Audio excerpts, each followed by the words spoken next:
Hello, everybody, and welcome back to the Step-by-Step English podcast.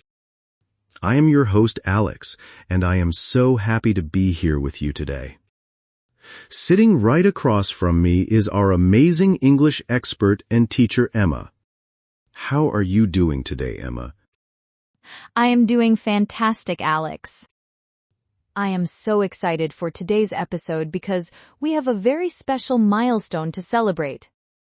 We have some amazing new words to learn about how our world works. Wait a second. Did you say a special milestone? Are we having a podcast birthday party with cake and balloons? Not exactly a birthday party, Alex. But today we are officially wrapping up the third grade curriculum for our listeners. We are going to finish our social studies topics today. Wow, that is huge news. So after today, our listeners are officially graduating from the third grade level.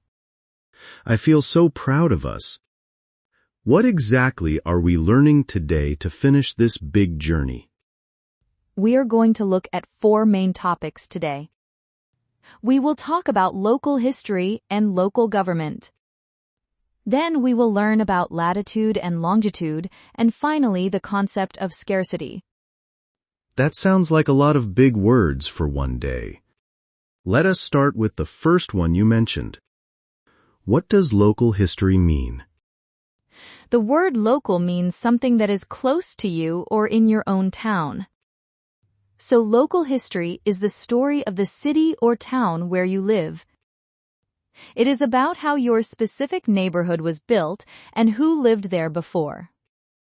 Oh, I get it now. Like if I find a really old coin in my backyard, does that make me a local historian? Because I found a shiny quarter from 1999 yesterday. That is a nice find, Alex, but history usually goes back a little further than that. Local history often involves monuments and historical buildings in your area.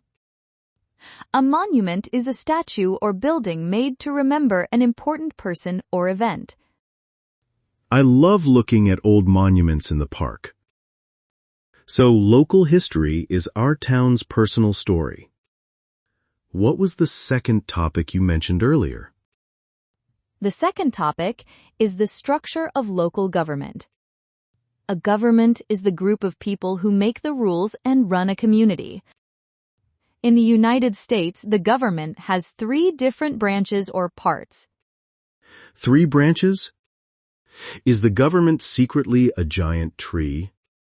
Are we talking about oak trees or pine trees today? That is a funny way to think about it, Alex. We use the word branch to mean a division or a part of a larger system. The 3 branches are the executive branch, the legislative branch, and the judicial branch. Wow, those are very heavy English words. Let us break them down step by step for our listeners. What in the world is the legislative branch? The legislative branch comes from the word legislate, which means to make laws. So this is the part of the government that writes and creates the rules for everyone. They decide what the laws should be. Okay, so they are the rule makers. That sounds like my mom when I was a teenager. She definitely made all the laws in our house. What about the executive branch? The executive branch is responsible for making sure the laws are followed. They execute or carry out the rules that the legislative branch made. The mayor of a town or the president of a country is in the executive branch. So the legislative branch writes the rules and the executive branch enforces them.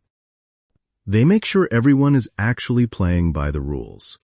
So what is left for the third branch? The third branch is the judicial branch. This branch comes from the word judge. They are the court system, and they decide what the laws actually mean if there is a disagreement. That makes perfect sense. The judges listen to arguments and decide who is right based on the law. It is like a referee in a basketball game. You cannot have a fair game without a good referee. That is an excellent comparison, Alex. The three branches work together to make sure no single person has too much power. Now let us move on to our third topic, which is about maps. Oh, I love maps. Let me guess. We are looking for buried pirate treasure today. I brought my shovel just in case. Put your shovel away, Alex. We are learning about latitude and longitude.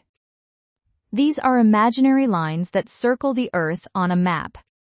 Imaginary lines, so I cannot actually trip over a latitude line while I'm walking down the street? That is a big relief. Yes, they are just drawn on maps to help us find exact locations. Latitude lines go horizontally from side to side across the map. The most famous line of latitude is the equator, which goes right around the middle of the Earth. Horizontal means left to right, like the horizon. I always remember latitude sounds like flatitude because the lines lie flat across the map. What about longitude then? Longitude lines go vertically from the top of the Earth to the bottom. They run from the North Pole all the way down to the South Pole. We use both lines together to find any specific spot on the planet. Okay, so longitude lines are long and go up and down. And when a flat line meets a long line, they make a cross on the map. That cross marks the exact spot you're looking for. Exactly, Alex. It is like a giant invisible grid covering the whole world.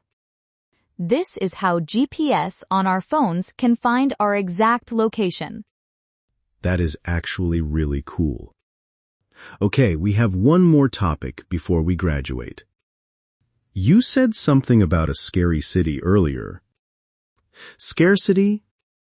Scarcity is not a scary city, Alex.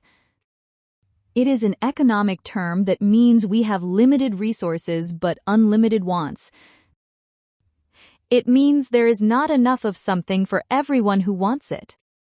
Oh, I know this feeling very well. It is like when there is only one slice of pizza left in the box, but both you and I want it. The pizza is experiencing scarcity. That is a perfect and very delicious example, Alex. Because the pizza is scarce, we have to make a choice about who gets it. Scarcity forces people and communities to make decisions about how to use their money and resources. This is making so much sense today, Emma. I think it is time we put all these new words into action. Are you ready for our famous role-play section? I am absolutely ready, Alex. What is the scenario for our conversation today? Today, I am the very important mayor of Alexville. You are a concerned citizen who lives in my town. You are coming to my office because you have a problem. Let us start the role play right now. Hello there, citizen. Welcome to the beautiful office of the mayor of Alexville. I am the head of the executive branch here. How can I help you today? Hello, Mayor Alex. I am here because we have a big problem with scarcity in our town. There are not enough public parks for all the children to play in. Scarcity of parks, you say? That is a very serious issue for our local history. We need more monuments and swings for the kids. Why do we not just build 10 new parks tomorrow? We cannot do that, Mayor, because we also have a scarcity of money. The local government does not have enough resources to build 10 parks. We have to make a choice on where to spend the town budget. You make a fair point. My executive powers cannot just magically create more money. Maybe I should call the legislative branch and ask them to write a new law. The legislative branch can write laws, but they cannot print free money either, Mayor. I looked at the town map using Latitude and Longitude. I found one perfect empty spot right in the middle of town. Ah, you used the imaginary map lines to find a solution. The horizontal latitude and the vertical longitude lines. Where exactly is this magical spot? The exact coordinates are 50 degrees north latitude and 10 degrees west longitude. It is right next to the old library. If we build one really good park there, it will solve our problem.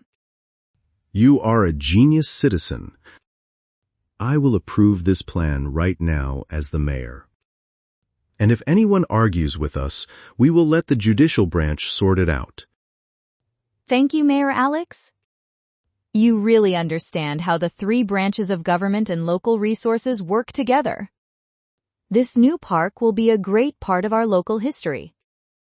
End of roleplay. Wow, Emma, that was fantastic.